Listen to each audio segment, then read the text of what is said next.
Guess what? I am Reverend Victoria.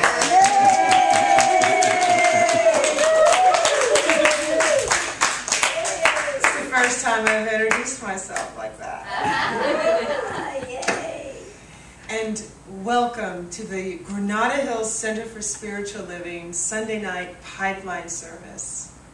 Truly, truly, we are here on purpose, and I am so grateful to be in this community and here tonight with each and every one of you. I know that our collective agreement that there is something that is beyond our emotional body, our physical body, our mental body, that is for us. It is an omnipotent love. It is grounded in peace and joy and beauty and faith and strength, and that it's going before us.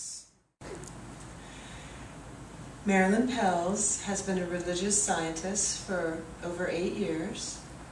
She grew up at Agape, when Agape was religious science. And then she moved to San Jose, and she's been a religious scientist at the Religious Science Center for Spiritual Living there for a long time now. And she heard the call to enter ministry, and she went beyond schisms. She went beyond the divisions of our new thought theology, and she decided to study ministerial school back at Agape. She takes an airplane to class from San Jose. Yeah. She's a unifier. She's also a fairy. And she's married to a male fairy.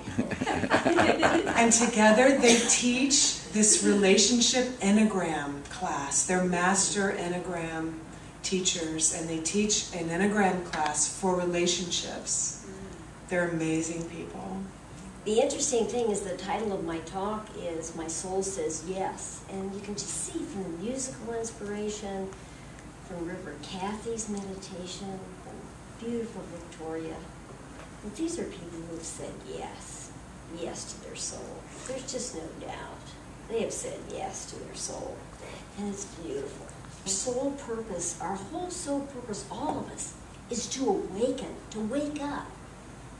We're to really say yes to the loves that we are. We are all loves. And that is so beautiful.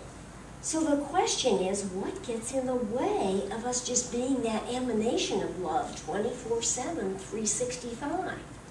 What gets in the way?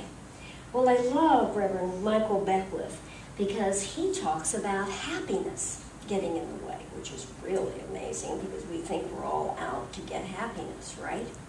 And he says that really it's that pursuit of happiness that gets in the way.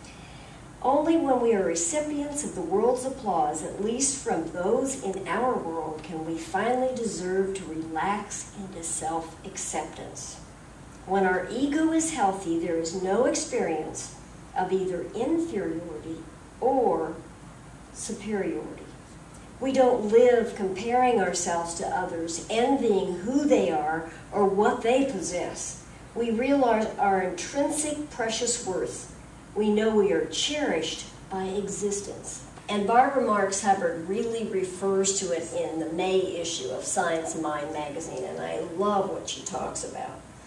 She's an evolutionary futurist. If you don't know Barbara Marx Hubbard, she's an evolutionary futurist. She's 81 and she's just amazing.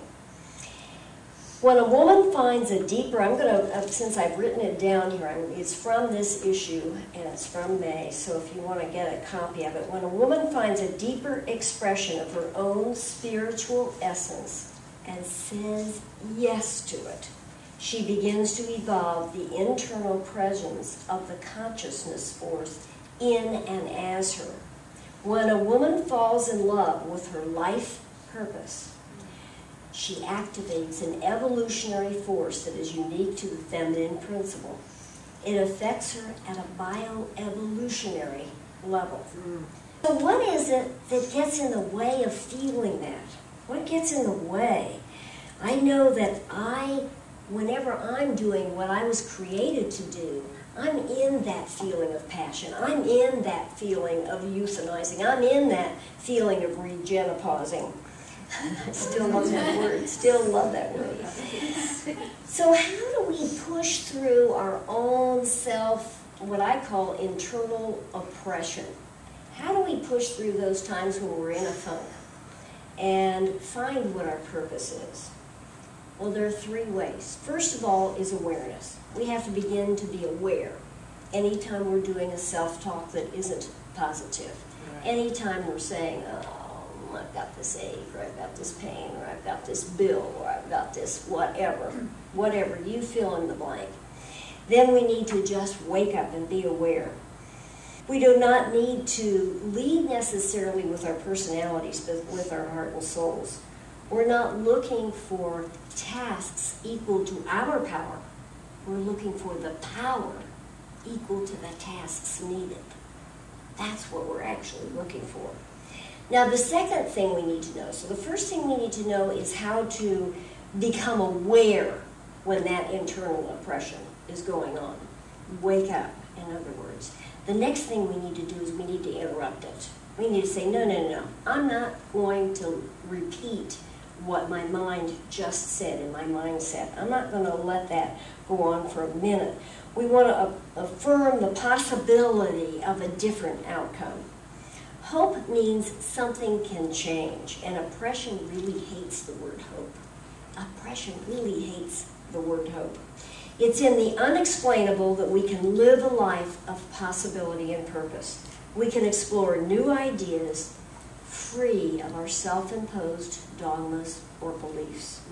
So I'd like to challenge each one of you here today to claim that yes for your soul. The soul that goes beyond the emotions and beyond the mind. Claim yes. Say yes to your soul. So let's go inside and set that intention. Thank you, Marilyn. Let's give her some more love. Wonderful.